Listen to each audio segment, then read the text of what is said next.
Aktres at komedyanteng si Ai de las Alas, aminadong wrong decision ang pakasalan ang kanyang estranged husband na si Gerald Sibayan.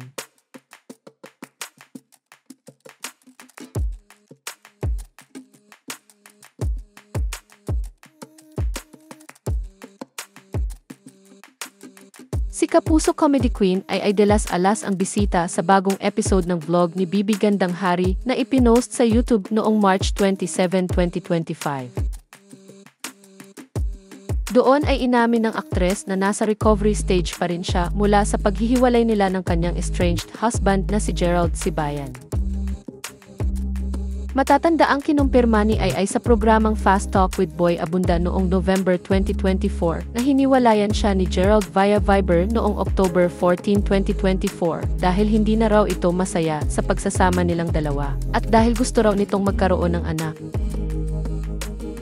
Sa second part ng Bibi Talk ay inamin ni Ai sa panayam sa kanya ni Bibi Gandang Hari na sa simula pa lamang ay alam na niyang wrong decision ang pakasalan ang kanyang estranged husband. Natanong sa kanya ang tungkol sa misconception ng mga tao sa kanya. Na isa siyang mabuting ina pero tanga sa pag-ibig. Nilinaw ni Ai sa naturang panayam na hindi raw siya tanga pero nagkataon lang daw na napupunta siya sa hindi tamang tao para sa kanya. Sinabi rin ng aktres na hindi raw aabot ng 10 taon ang relasyon nila ni Gerald kung tanga siya. Kasunod nito ay tinanong siya ni Bibi kung sa tingin niya ay hindi mali ang desisyong makipagrelasyon at kalaunan ay pakasalan ang kanyang estranged husband. But would you say na hindi naman siya mali from the beginning or parang feeling mo hindi naman ako nagkamali kasi in the end okay naman kami in the first few years, nagkataon na lang hindi or looking back, you think na that was a wrong decision on my end. A wrong decision. Wrong decision. From the very beginning. Yes.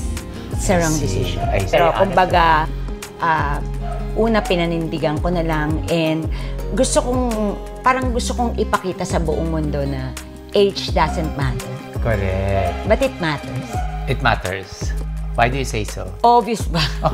Wala na. Sinabi rin ni Ai sa naturang panayam na kung makikipagrelasyon daw siya muli ay gusto niya ang lalaking hindi ganoon kabata o kaya ay kasing edad niya. Nilinaw naman ng komedyante na isang beses lang daw siyang ikinasal technically at iyon ay kay Gerald Sibayan. Paliwanag ng aktres, hindi umano counted ang pagpapakasal nila ng singer na si Miguel Vera dahil bigamos umano ang pagsasama nila at hindi rin daw counted ang pagpapakasal nila ng businessman na si Jed Salang sa Las Vegas, Nevada, USA dahil nag-divorce sila after 29 days. Sina Ai at Miguel ay may 2 anak na sina Nicolo at Sofia.